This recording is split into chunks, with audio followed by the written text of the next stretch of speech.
3 mai 2021, le conseil de ville de Cliff s'est réuni. Nous avons pour nous en parler encore une fois le maire Vincent Gérin. Dans ce bloc d'entrevue, nous parlerons tout spécialement de la vie sociale de la communauté, à commencer par un attrait au cœur du village, le fameux kiosque. Et depuis quelque temps déjà, on en a déjà parlé, on vise soit à le rénover ou à le reconstruire. Et là, on fait des démarches en ce sens-là, des demandes de subventions, entre autres, auprès du Fonds Région et Ruralité. Alors, M. Gérin, je vous laisse plutôt nous faire le point sur où on en est rendu. Là. Quel est le projet au juste? Well, it's what we call the bandstand, the old term for the kiosk there, the bandstand. So it's to either renovate or redo it. We had a survey done this winter, and the result of this survey was that we had many answers, and the result of this survey was that people wanted to keep it as it is.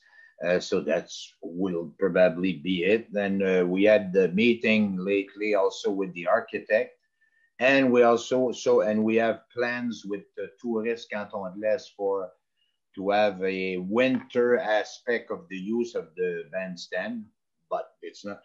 But so we'll have more precise plans to show to the population soon.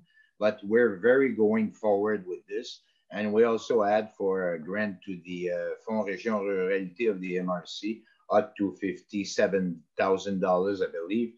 And I'm very confident that it will be voted for. So we'll see what the results are. Alors, on parle d'une demande de subvention, vous l'avez dit en anglais, mais je veux juste être sûr, 57 000 c'est ça? Ouais, il me semble que c'est ça de mémoire, là. Mm-hmm. 55 000 ou quelque chose comme ça, mais je pense que c'est ça.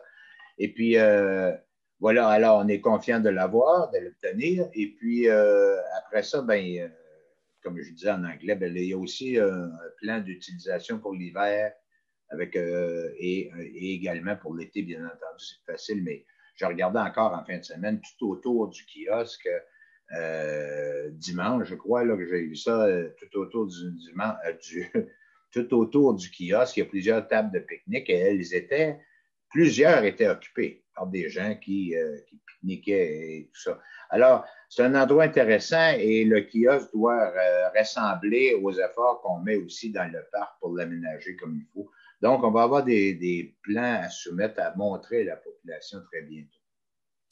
Toujours dans le cadre de la vie communautaire, le baseball, le soccer continue malgré le COVID, dans le COVID, avec tout ce que ça implique.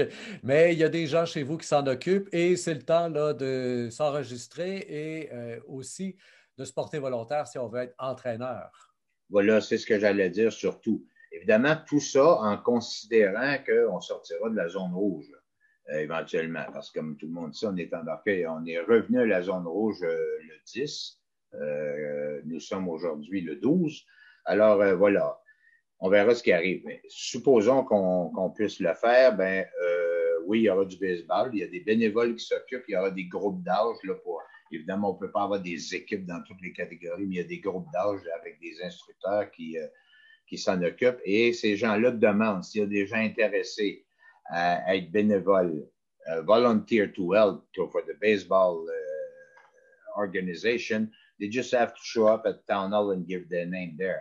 Il y a des gens qui sont intéressés à faire du bénévolat dans cette activité-là, ben non qu'à se présenter à l'hôtel de ville et donner leur nom. Il y a déjà une organisation en place, mais ils ont besoin d'aide. Pour le soccer, ben, ils ont toujours besoin d'aide, sauf qu'ils ont une organisation qui est plus établie. Ça fait qu'il y a déjà plusieurs années qu'il y a l'organisation du soccer à Cliff. Ils ont sans doute, eux aussi, besoin de bénévoles, mais c'est moins urgent dans leur cas. Et journée toujours populaire dans les municipalités, c'est cette fameuse journée de distribution d'arbres qui va avoir lieu là, incessamment chez vous. Oui, d'ailleurs, vous me mentionnez la date, M. Ferrat. Le 22 mai, le 22 mai. Le 22 mai. Alors, c'est samedi, pas qui vient l'autre. Et puis, oui, c'est parce qu'on donne des arbres et puis également, les gens peuvent acheter aussi des plantes. On donne des arbres et des plantes et les gens peuvent aussi en acheter. La période de commande est terminée, mais pour les arbres qu'on donne, évidemment, il n'y a pas besoin de commander. Et puis, il y a des arbres pour les rives, des arbustes mieux plus approprié pour la protection des rives et puis il y a des arbres et tout ça. Et ça aura lieu le 22 mai et j'encourage les gens à se présenter en grand nombre. Et c'est où exactement? C'est au parc Tyler, là, en face de la bibliothèque, là, où est la patinoire et les jets d'eau, etc. Parfait. Donc, on se présente là avec Ouais. son camion ou quelque chose pour pouvoir transporter un arbre, évidemment. Il faut pouvoir le ramener chez Ouais, soi. ce ne sont pas des arbres géants, bien entendu, mais c'est des arbres qui vont devenir géants. Très bien. Monsieur Vincent Gérin, maire d'Ayerscliff, merci bien pour cette entrevue. On se retrouve au mois de juin.